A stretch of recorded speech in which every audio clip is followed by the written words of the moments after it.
ಇಲ್ಲಿ ಅಕ್ರಮ ನಡೆದಿದೆ ಎನ್ನಲಾದಂತಹ 87 ಕೋಟಿ ರೂಪಾಯಿ ಹಣಕ್ಕೆ ಹೈದರಾಬಾದ್ನ ಲಿಂಕ್ ಸಿಗುತ್ತಾ ಇದೆ.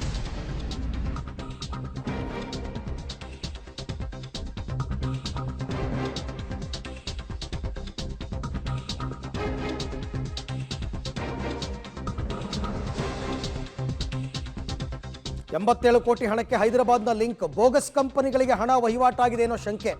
ಹೈದರಾಬಾದ್ ಲಿಂಕ್ ಬೆನ್ನಟ್ಟಿದ್ದಾರೆ ಎಸ್ಐಟಿ ಟೀಮ್. ಹೈದರಾಬಾದ್ ಮೂಲದ ಕಂಪನಿಗಳಿಗೆ ಹಣ ಸಂದಾಯವಾಗಿದೆಯಾ, ಆ ಕಂಪನಿಯ ಮೂಲ ಯಾವುದು, ಆ ಬೋಗಸ್ ಕಂಪನಿಗಳನ್ನು ದುಡ್ಡುಗೋಸ್ಕರನೇ ಹುಟ್ಟಾಕಿದ್ರ, ಈ ಬೋಗಸ್ ಕಂಪನಿ ಬಗ್ಗೆ ಈಗ ಮಾಹಿತಿಯನ್ನು ಎಸ್ಐಟಿ ಅವರು ಕಲೆ ಹಾಕ್ತಾ ಇದ್ದಾರೆ. ಎಸ್ಐಟಿ ಅವರು ಈಗ ಮಾಡಬೇಕಾಗಿರೋ ಕೆಲಸನೇ ಅದು. ಯಾರ್ಯಾರಿಗೆ ಹಣ ವರ್ಗಾವಣೆಯಾಗಿದೆ, ಯಾವ ಯಾವ ಕಂಪನಿಗಳಿಗೆ ಹಣ ವರ್ಗಾವಣೆಯಾಗಿದೆ, ವೈಯಕ್ತಿಕವಾಗಿಯೂ ಕೆಲವ್ರ ಹೆಸರಿಗೆ ಹೋಗಿದೆ ದುಡ್ಡು, ಅದರ ಬಗ್ಗೆ ಎಸ್ಐಟಿ ಅವರೀಗ ತನಿಖೆ ಮಾಡ್ತಾ ಇದ್ದಾರೆ.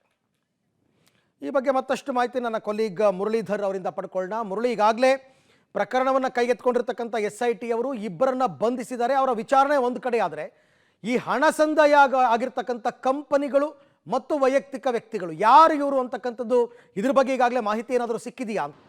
ಖಂಡಿತ ಅರವಿಂದ್, ಏನಂದರೆ ಈ ಪ್ರಕರಣದಲ್ಲಿ ಒಂದು ಮಹತ್ವದ ಬೆಳವಣಿಗೆ ಏನಂದರೆ, ಈಗಾಗಲೇ ಆರೋಪ ಮಾಡಿರುವಂಥದ್ದು ಸಾರ್ವಜನಿಕರ ಹಣವನ್ನು ಪ್ರೈವೇಟ್ ಏನು ಖಾತೆಗಳೇನಿತ್ತು, ಪ್ರೈವೇಟ್ ಖಾತೆಗಳಿಗೆ ಈ ಹಣವನ್ನು ಸಂದಾಯವನ್ನು ಮಾಡಿದ್ದಾರೆ ಅನ್ನೋದ್ರ ಬಗ್ಗೆ ಮಾಹಿತಿಗಳು ಸಿಕ್ತು.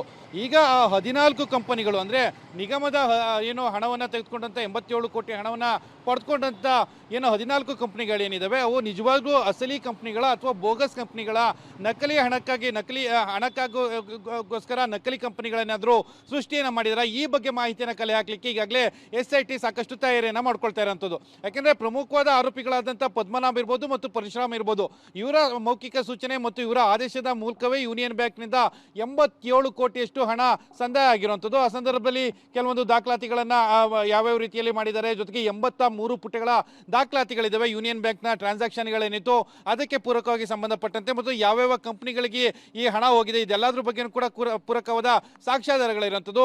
ಆ ಹಿನ್ನೆಲೆಯಲ್ಲಿ ಈಗ ಹೈದರಾಬಾದ್ನ ಟೀಮ್ ಏನಿದೆ, ಹೈದರಾಬಾದ್ನಲ್ಲಿ ಏನು ಹಣವನ್ನು ಪಡೆದುಕೊಂಡಿದ್ದಾರೆ ಅಂತೇಳಿ ಆರೋಪ ಕೇಳಿ ಬರ್ತಾ ಇದೆ. ಅದರ ಬಗ್ಗೆ ಮಾಹಿತಿಯನ್ನು ಕಲೆ ಹಾಕ್ಲಿಕ್ಕೆ ಈಗ SIT ಸಾಕಷ್ಟು ತಯಾರಿಯನ್ನು ಮಾಡ್ತಾ ಇದೆ. ಬಹುತೇಕ ಇವತ್ತು ಆ ಇಬ್ಬರು ಆರೋಪಿಗಳು, ಅಂದರೆ ಲೆಕ್ಕ ಪರಿಶೋಧಕ ಮತ್ತು ನಿಗಮದ MD, ಇವರಿಬ್ಬರನ್ನ ಪೊಲೀಸ್ ಕಸ್ಟಡಿಗೆ ಪಡೆದುಕೊಂಡ ಬಳಿಕ ಅದನ್ನೇ ಹೆಚ್ಚಾಗಿ ಕಾನ್ಸಂಟ್ರೇಷನ್ ಅನ್ನ ಮಾಡ್ತಾರೆ.